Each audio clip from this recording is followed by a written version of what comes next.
दोस्तों, काठमांडू एक बैटलफील्ड बन चुका है। प्रो मोनार्की सपोर्टर सड़कों पर उतर आए हैं, पुलिस से भिड़ रहे हैं, आग लगा रहे हैं और एक नया सवाल उठ रहा है, क्या नेपाल फिर से हिंदू राष्ट्र बनने वाला है? और सबसे बड़ा ट्विस्ट, इंडिया का रोल इस पुराने राजा के कमबैक में क्या है? क्या योगी आदित्यनाथ और आरएसएस इस मूवमेंट को सपोर्ट कर रहे हैं? क्या चाइना और इंडिया एक नए जियोपॉलिटिकल क्लैश की तरफ आगे बढ़ रहे हैं? ये सिर्फ एक प्रोटेस्ट नहीं, ये नेपाल के फ्यूचर का डिसीजन है। आखिर ये सब क्यों हो रहा है? आज की वीडियो में आपको मिलेगा हर एंगल का एनालिसिस। दोस्तों, आगे बढ़ने से पहले थोड़ी हिस्ट्री जान लेते हैं। 2008 में नेपाल की मोनार्की सिस्टम खत्म करके उसे एक सेक्युलर फेडरल रिपब्लिक बनाया गया। इस डिसीजन के पीछे का मेन रीजन था माओइस्ट रिबेलियन, जो एक पूरा सिविल वॉर बन चुका था। राजा ज्ञानेंद्र शाह को पावर छोड़नी पड़ी और नेपाल को एक लोकतांत्रिक देश बनाया गया। लेकिन आज 17 साल के बाद मोनार्की वापस लाने की डिमांड जोर पकड़ रही है। लोग कह रहे हैं कि डेमोक्रेटिक सिस्टम फेल हो चुका है, पॉलिटिकल पार्टीज करप्ट हैं, इकोनॉमी गिर रही है और लोग फ्रस्ट्रेटेड हो चुके हैं। और ये फ्रस्ट्रेशन सीधा राजा ज्ञानेंद्र की तरफ जा रहा है। राजा ज्ञानेंद्र पिछले कुछ महीनों से पूरे नेपाल में रैलीज कर रहे हैं, रिलीजियस टूर्स पे जा रहे हैं और डेमोक्रेसी डे पे उन्होंने एक बड़ा मैसेज दिया था। उन्होंने पब्लिक से कहा था कि नेपाल को फिर से एकजुट होने की जरूरत है। और ये स्पीच आते ही मोनार्की सपोर्टर्स सड़कों पे आ गए।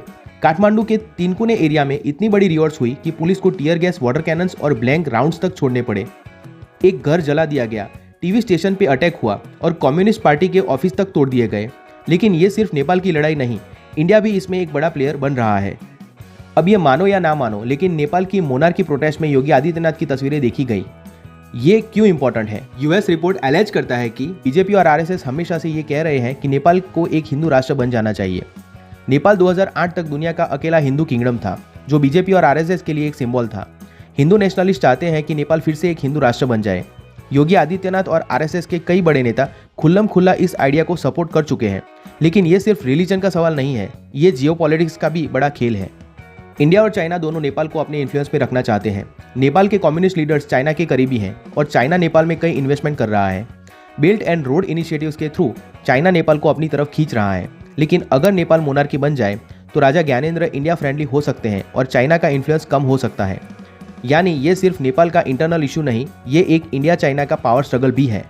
लेकिन दोस्तों, मोनार्की का रिटर्न इतना आसान नहीं है। काठमांडू में दूसरी तरफ एक और बड़ी रैली हो रही थी रिपब्लिकन सपोर्टर्स की। माओइस्ट और कम्युनिस्ट लीडर्स ने ब्रिकुती मंडप एरिया में एक बड़ा प्रोटेस्ट किया। उनका कहना है कि नेपाल डेमोक्रेसी के साथ ही आगे बढ़ेगा और मोनार्की एक डिक्टेटरशिप जैसा सिस्टम है जो वापस नहीं आना चाहिए। उनका नारा था लॉन्ग लिव द रिपब्लिक। लेकिन सच ये है कि लोग भी कंफ्यूज हैं। नेपाल के आम लोग मोनार्की चाहते हैं या नहीं, ये एक बड़ा सवाल है। कई लोग ये कह रहे हैं कि मोनार्की वापस आने से स्टेबिलिटी आएगी, करप्शन कम होगा। दूसरी तरफ कुछ लोग ये कह रहे हैं कि मोनार्की एक फ्यूडल सिस्टम था जो सिर्फ इलाइट्स के लिए काम करता था। सबसे बड़ा पॉइंट ये है कि लोग डेमोक्रेसी से फ्रस्ट्रेटेड हैं, लेकिन मोनार्की को लेकर श्योर नहीं है। तो दोस्तों, आगे क्या होने वाला है? क्या नेपाल में मोनार्की वापस आ सकती है? क्या ज्ञानेंद्र एक रेफरेंडम की डिमांड करेंगे? क्या इंडिया खुल्लम खुल्ला मोनार्की को सपोर्ट करेगा या सिर्फ बैकग्राउंड में रहेगा? क्या चाइना ये होने देगा या कोई बड़ा जियोपॉलिटिकल मूव करेगा? अगले कुछ महीने नेपाल के फ्यूचर के लिए बहुत क्रूशल होने वाले हैं। आपको क्या लगता है, क्या नेपाल को मोनार्की वापस लानी चाहिए या डेमोक्रेसी बेटर है? कमेंट्स में अपनी राय जरूर दें। और अगर आपको ये वीडियो इन्फॉर्मेटिव लगे तो लाइक करें, शेयर करें और चैनल को सब्सक्राइब करें।